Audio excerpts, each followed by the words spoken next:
Hello, my name's Julian Wood. I'm a deputy head at a school in Sheffield.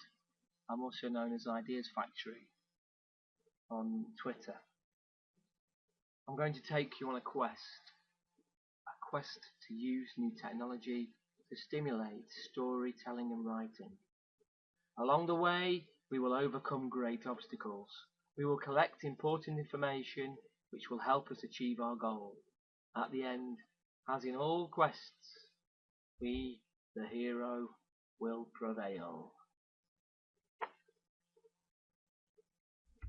Let me begin with the Internet of Things and the development of QR barcodes.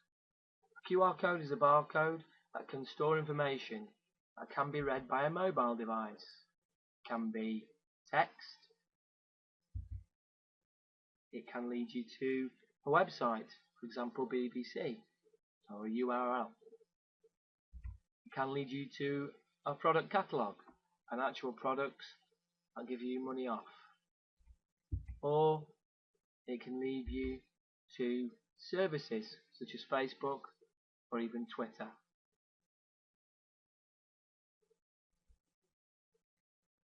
How do you create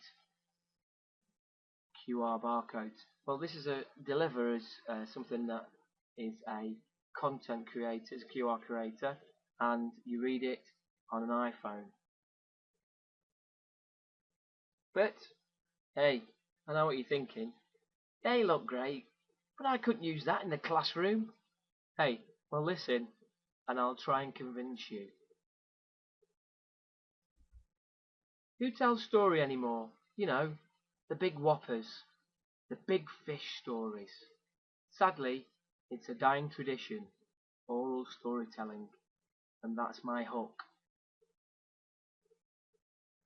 A writer's brain is like a magician's hat.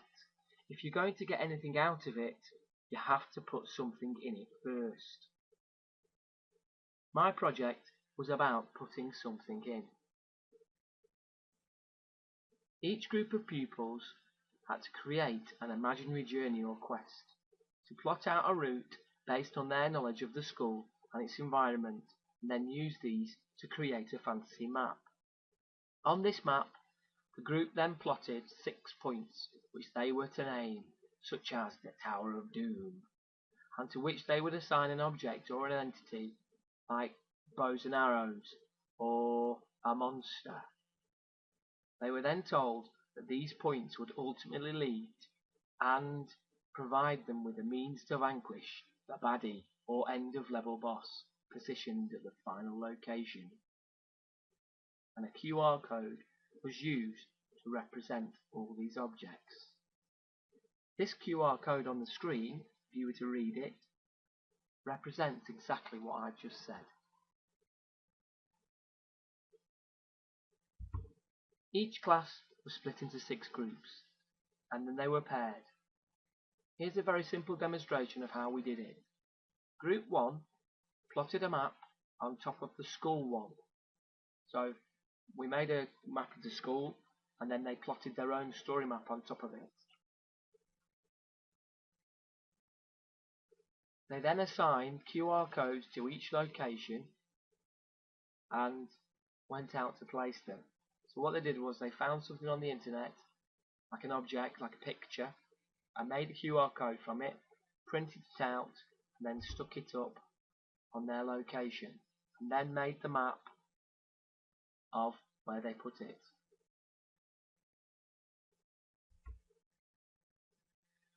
Here's an example of the tags that went up. As you can see in the top left hand corner, it says group 1. That was really important. Obviously there was 6 groups and 6 teams following each group's map, so it had to say that people would pick up the right code for their map. And also, as you can see, the bottom was the same code repeated, and these are like the tags you have when you're trying to rent a room and you leave the phone number in the bottom. And so what happened was that the children tore those off and stuck them on the actual map.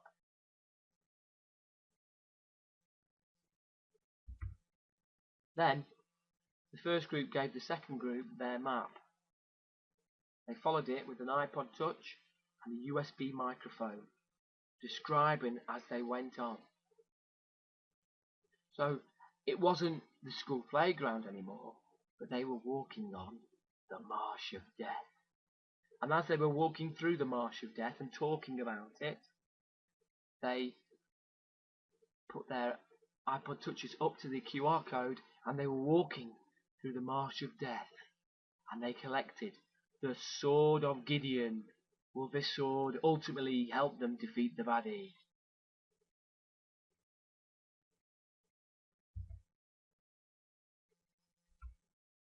Here's one of the maps they did. As you can see, it's the story map, and on top is the QR code stuck to where they were.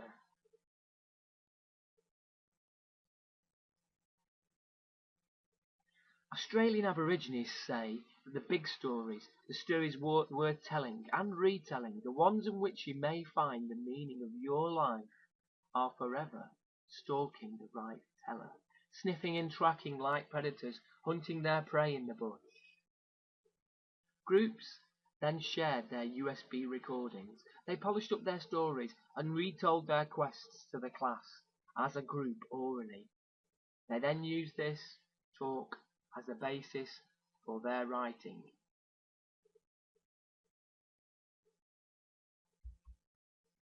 Here's what we came out, some feedback.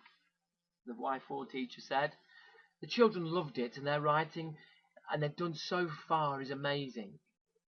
Some of the quieting children became more vocal and yet behaviour was good. In one particular class there were a number of children with challenging behaviour, but the trail was used as a reward and behaviour was good across the board. Children worked well in groups, collaborating, sharing and supporting each other throughout the project. A particularly notable impact was seen with the SEN group, who did a collaborative map. According to the teacher, they did some really good stuff. And I've got a child with some behavioural difficulties, and he sat down and started writing straight away. He isn't usually the one who will sit down. The brilliant thing about this project was that the kids had fantastic ideas about other applications and other settings and other curriculum areas, such as field trips, and also how they would like to improve the learning experience, so maybe creating their videos and adding sound effects to enhance the images that were used on the QR codes. There you've got it. The school that I work in is in the top 2% most deprived in Europe. We don't have behaviour problems as such, but here we've got all the things. You've got the SEN tick box. You've got the cooperative nature and the collaborative nature of the project. You've got the tick box for making sure the kids with challenging behaviour are engaged. This project delivered and was engaging to all pupils. The future. This is some things that we might want to do in the future. So for example, one of the children, well, I've got this idea of having a body map and using the QR codes to read x-rays. So the machine would read the x-rays and pupils will understand more about the human body. Another one of the ideas is to use PSP cameras with a new code system they've got called Semicodes, and their codes can store audio and also with 3D imagery. The Centre for Museology in Manchester have already embedded QR codes in a museum trail. And here is a map that could also be a map of a school where the children are given information in a QR code, and so when, for example, parents come around the school, they can hold these mobile devices up and read information about the school. It will take them to a school website or a blog.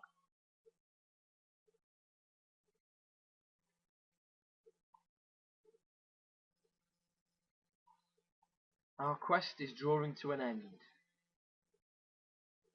Terry Guillemot said, sometimes imagination pounces.